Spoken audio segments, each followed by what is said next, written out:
"75 years ago, the Allied powers planned a desperate assault on Nazi-held Europe. The impenetrable Atlantikwall seemed to be capable of holding back any attacking forces. In order to breach the defenses and liberate France, the Allies needed a brilliant strategy. Dwight D. Eisenhower was appointed as Supreme Allied Commander and was in charge of planning this attack. In the 1943 Trident Conference, Field Marshal Bernard Montgomery was appointed the commander of the ground forces that were to be landed on the beaches. The overall assault was codenamed Operation Overlord. The infamous beach landings were only the first phase of this campaign, codenamed Operation Neptune. Montgomery wanted the attack to be held in May, but Eisenhower convinced him to hold off until June. The landing had to be in early summer so the Allies could get a foothold before the bitter winter kicked in.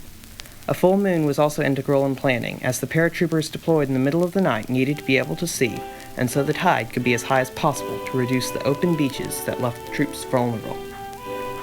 June 5, 1944 was decided on as the day to stage this massive invasion. Hours before the paratroopers were preparing to take off, the invasion had to be delayed. Bad weather postponed the operation until June 6th, which would soon go down in history as D-Day. In Germany, meteorologists predicted the storms to last much longer. Erwin Rommel, commander of the Atlantikwall, seized this opportunity and left for home to celebrate his wife's birthday. In Eisenhower's office, officers were debating over whether or not to go through with the planned attack or to wait out the possible storms.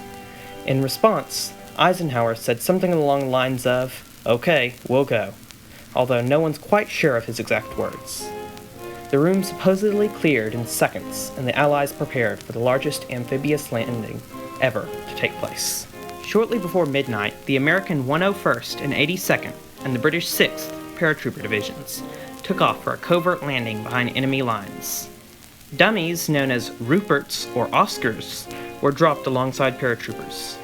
These dummies began exploding upon landing, thus confusing German forces, both by making them seem like real troops and covering the actual troops' movements. The Americans used clicker toys to identify one another. Although these were first passed off as crackerjack prizes, they were invaluable in determining whether it was a friend or a foe a paratrooper saw in the dark. One click was to be responded with 2 clicks, thus making the identification seem as though it was just crickets chirping to the unsuspecting Germans. D-Day landings were divided into 5 beaches. Americans took Utah and Omaha, British took Gold and Sword, and Canadians took Juneau. At H hour, about 6:30 a.m., Allied forces began landing on the beaches. Utah Beach was taken by the 4th Infantry Division. American paratroopers were off target in taking Utah, so they were delayed in capturing key bridges. Bloody Omaha Beach was by far the most heavily fortified and saw the most casualties. It was taken by the 1st and 29th Infantry Divisions. Point du Hoc was the highest point in between Omaha and Utah. Lieutenant Colonel James Rudder led the 2nd Ranger Battalion and disabled the artillery on the cliff. The high winds at Gold Beach forced the British to land tanks much closer to the beach than planned. Gold was taken by the 1st Battalion Hampshire Regiment. At Sword Beach, the 2nd Battalion King's Shropshire Light Infantry had to move quicker than planned, as the tide ended up rising much faster than expected. The Canadian 3rd Infantry Division and the 2nd Armored Brigade were delayed in their landings at Juneau Beach, but were able to clear the beach on time nonetheless. After establishing the beachhead at Normandy, the Allies were faced with capturing a few important towns. In Cherbourg, the Nazis held off until June 26th, and by the 21st of July, the Allies took Caen.